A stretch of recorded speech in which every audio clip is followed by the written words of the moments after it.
Damn it. ఏంటిటా కుండబద్దలు కొడతా అత్త. నమస్కారం, కొండబద్దల ప్రేక్షకులకి స్వాగతం. నేను గౌతమ్ కాటా. ఈ వీడియోలో నేను మీతో చెప్పాలి అనుకునే అంశం, పవన్ కళ్యాణ్ సంశయ దౌర్బల్యంతో బాధపడుతూ ఉన్నాడు. సంశయ దౌర్బల్యం అంటే అందరికీ తెలిసిందే కదా.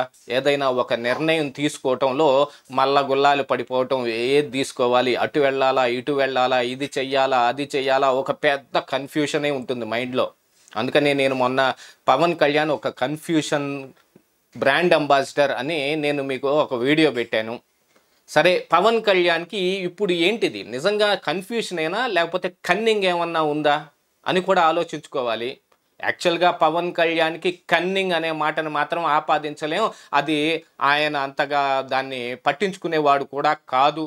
కన్నింగ్ అంతంత పెద్ద పెద్ద ఉద్దేశాలు ఉంటాయనేది కూడా నేను అనుకోవడం లేదు. కేవలం కన్ఫ్యూషనే ఆయనకి.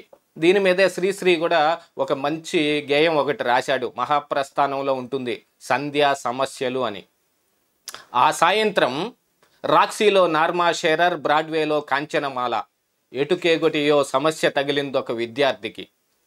ఉడిపి శ్రీ కృష్ణా విలాస్లో అటు చూస్తే బాదం హల్వా, ఇటు చూస్తే సేమ్యా ఇడ్లీ, ఎంచుకునే సమస్య తగిలిందొక ఉద్యోగికి.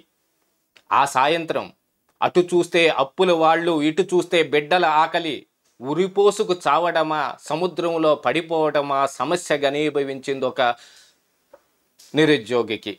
ఇది ఒక సంధ్యా సమస్యల పేరుతోటి మహాప్రస్థానంలో శ్రీశ్రీ రాసిన గేయం. ఇలాగా అది చెయ్యాలా ఇది చెయ్యాలా, ఏది చేస్తే బాగుంటుంది, మనకేది బాగా పనికొస్తుంది, వీటి మీదే పవన్ కళ్యాణ్ దృష్టి ఎక్కువగా ఉంటుంది. అఫ్కోర్స్ జగన్మోహన్ రెడ్డిని దింపటానికి నేను ఏమైనా చేస్తాను అనంటే ఆయనకు వచ్చిన పెద్ద సమస్య ఏంటో అందరికీ తెలుసు. 2019లో ఆయన ఘోర పరాభవానికి ఏమేం జరిగాయి మొత్తం ఆయనకి కళ్ళ కట్టినట్టు కనపడుతున్నాయి. కాబట్టి ఈసారి ఆ సమస్య నుంచి అధిగమించటానికి ఏమేమి చేయటానికైనా సిద్ధపడతాను, ఇది మాత్రం క్లియర్గా కనపడతా ఉంది. అందుకనే టీడీపీ తోటి ఇటువైపు బీజేపీ దగ్గరికి వెళ్ళి చేతులెత్తి దండం పెట్టి వాళ్ళతో అడ్డమైన తిట్లన్నీ తిని ఓ పొత్తును కుదిర్చాడు. ఏంటంటే ఈ కూటమి మొత్తం కలిపి వస్తే అందరి మీద మనకు కూడా అధికారం వస్తుంది అని. ఇక్కడ అసలు సమస్య పవన్ కళ్యాణ్కి వచ్చింది. పవన్ కళ్యాణ్ ఇప్పుడు ఎక్కడ పోటీ చేయాలి? మొన్ననే పిఠాపురంలో నేను పోటీ చేస్తాను అని క్లియర్గా చెప్పాడు అని జన సైనికులు అందరూ అంటారు. ఇంకా క్లారిటీ లేదు అక్కడ. పవన్ కళ్యాణ్ పిఠాపురంలో ఎమ్మెల్యేగా పోటీ చేస్తాడా, కాకినాడలో ఎంపీగా పోటీ చేస్తాడా? సమస్య కరెక్ట్గా మహాప్రస్థానంలో శ్రీశ్రీ చెప్పిందే. అటు బాదం హల్వా, ఇటు సేమ్యా ఇడ్లీ, అటు రాక్సీలో నార్మా షేరర్, ఇటు కాంచనమాల, ఇటు చూస్తే బిడ్డల ఆకలి, అటు చూస్తే అప్పుల గొడవలు. అట్నే పవన్ కళ్యాణ్కి ఇటు ఎమ్మెల్యేనా అటు ఎంపీనా, ఇంకా ఏం కన్ఫ్యూషన్ లో ఇక క్లారిటీ ఏం లేదనమాట. పవన్ కళ్యాణ్ పిఠాపురంలో పోటీ చేస్తాను అని చెప్పిన తర్వాత కూడా ఇంకా కన్ఫ్యూషనే కొనసాగుతుంది. ఇంకా క్లియర్ ఎక్కడ ఉంది చూసుకో. వీడియో పవన్ కళ్యాణ్ చెప్పేశాడు. నాకు శుద్ధులు నీతులు చెప్పిన వాళ్ళు చాలామంది ఉన్నారు. వీడియో డిలీట్ కూడా చేయమన్నాళ్ళు. ఈ రోజుకి చెప్పండి, పవన్ కళ్యాణ్ ఆడ పోటీ చేస్తాడు? నువ్వు చెప్పు. ఆ వీడియో డిలీట్ చేయమన్న వ్యక్తి ఎవరో మీరు చెప్పండి. పవన్ కళ్యాణ్ పిఠాపురంలో ఎమ్మెల్యేకి పోటీ చేస్తాడా, కాకినాడలో ఎంపీకి పోటీ చేస్తాడా? నిన్ననే మంగళగిరిలో పవన్ కళ్యాణ్ చెప్పాడు, అటు అమిత్ షా ఇటు నరేంద్ర మోడీ ఎంపీకి రమ్మంటున్నారు, నేను వెళ్తాను అని అనుకుంటున్నాను, వాళ్ళ దగ్గర నుంచి ఏమన్నా వస్తే నేను చెబుతాను. ఏమిటిది? ఇది ఒక నాయకుడికి ఉండే లక్షణమా?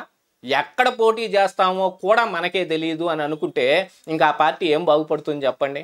అంటే అందరికి కోపం వస్తుంది. జనసేన ఎంత మాట అంటావా? జనసేన పెట్టిన పవన్ కళ్యాణే 2014లో పెట్టి 2024 దాకా పార్టీ ఏముందో తెలియదు, పార్టీలు ఎవరుంటారో తెలియదు. పార్టీ నాయకుల మీద వేరే నాయకులు వచ్చి దాడి కూడా చేస్తుంటారు పార్టీలో వాళ్ళే. దాని మీద కూడా క్లారిటీ ఏముండదు. పార్టీ పరమైన వాళ్ళ మీద చర్యలు కూడా ఏం లేవు. ఎవరిని ఇంతవరకు సస్పెండ్ చేసినట్టు కూడా ఏం లేదు. రాయపాటి అరుణ మీద దాడి చేసిన అదే జన సైనికుల్ని ఎవరిని సస్పెండ్ కూడా ఏం చేసినట్టుగా ఏం కనపడలేదు.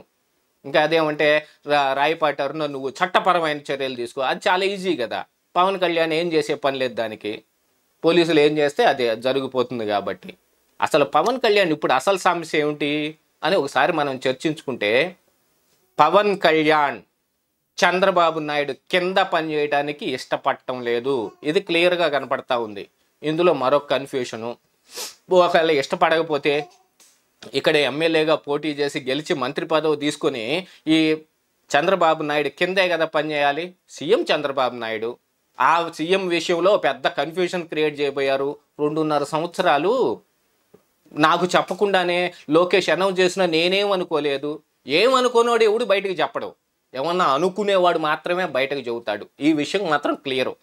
ఇందులో పెద్ద కన్ఫ్యూషనే ఉంది. ఇంకా పవన్ కళ్యాణ్కి ఎమ్మెల్యేగానా ఎంపీగానా అనే దాంట్లో ఎంపీగా పోటీ చేసి పైన బీజేపీ దగ్గర నుంచి ఏదైనా కానీ వాళ్ళకి పవన్ కళ్యాణ్కి ఒక ఎష్యూరెన్స్ వస్తే కనుక, అంటే ఊరకి ఎంపీగా పోయి ఆడ కూర్చుంటే ఏం ఉపయోగం, నేను దేశ స్థాయిలో కేంద్ర స్థాయిలో చక్రం తిప్పుతున్నానని చెప్పుకోవడానికి అందరు ఎంపీలాగానే ఈయన కూడా ఒక ఎంపీ ఉంటాడు. కానీ మంత్రి పదవి ఉందనుకోండి, అక్కడ బాగా చక్రం తిప్పుతున్నట్టుగా కనిపిస్తూ ఉంటుంది. అది సహాయ మంత్రి అయినా కానీ ఏదైనా కానీ, ఏదైనా ఒక మంత్రి పదవి అష్యూరెన్స్ ఉంటే ఆయన కేంద్రంలో ఎంపీకి పోటీ చేస్తాడు కాకినాడ నుంచి. లేదు అని అనుకున్నాడు అనుకో, ఉండనే ఎటు ఉంది కదా పిఠాపురం, ఆడ ఎమ్మెల్యేగా పోటీ చేసి ఇక్కడ ఈ ఆంధ్రప్రదేశ్ రాష్ట్ర మంత్రివర్గంలో చోటు సంపాదించుకుంటాం.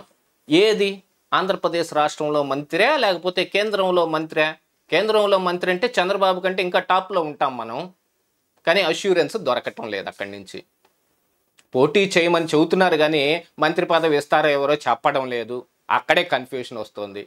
ఎంత కన్ఫ్యూజన్తో పవన్ కళ్యాణ్ రాజకీయాలు చేస్తుంటే క్రిస్టల్ క్లియర్ రాజకీయాలు ఎక్కడున్నాయండి? పవన్ కళ్యాణ్కి అంత బాగా మంచి ఉద్దేశాలు ఏదో ఒక దీని మీద ఫిక్స్ అయి ఉండటం ఏమన్నా ఉన్నాయా?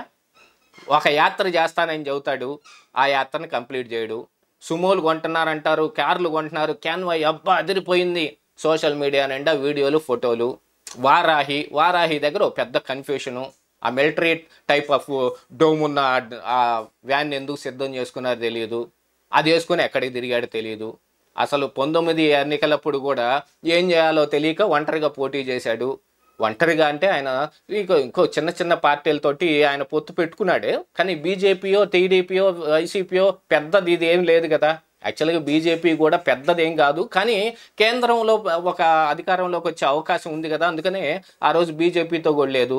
ఓడిపోగానే మళ్ళీ వెంటనే పోయి బీజేపీ పంచం చేరిపోయాడు.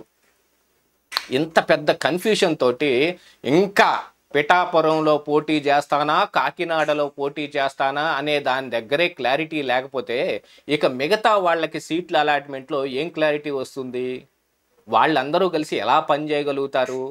ఇదే పవన్ కళ్యాణ్ అండర్లో పనిచేయటానికి వాళ్ళందరూ ఏమి క్లారిటీతో పనిచేయగలుగుతారు? అసలు పవన్ కళ్యాణ్ ఓ పెద్ద కన్ఫ్యూషన్ మాస్టర్. ఆయన సంశయ దౌర్బల్యంతో బాధపడుతూ ఉన్నాడు. ఏ నిర్ణయాన్ని ఖచ్చితంగా తీసుకోలేడు. ఇలా నిర్ణయం తీసుకోలేని వాళ్ళు మరి ఇక రాష్ట్రంలో అధికారంలోకి వస్తే ఇంకెలాగుంటుందో ఇది మీరే ఆలోచించుకోవాలి. ఇదే ఈరోజు కుండబద్దలు.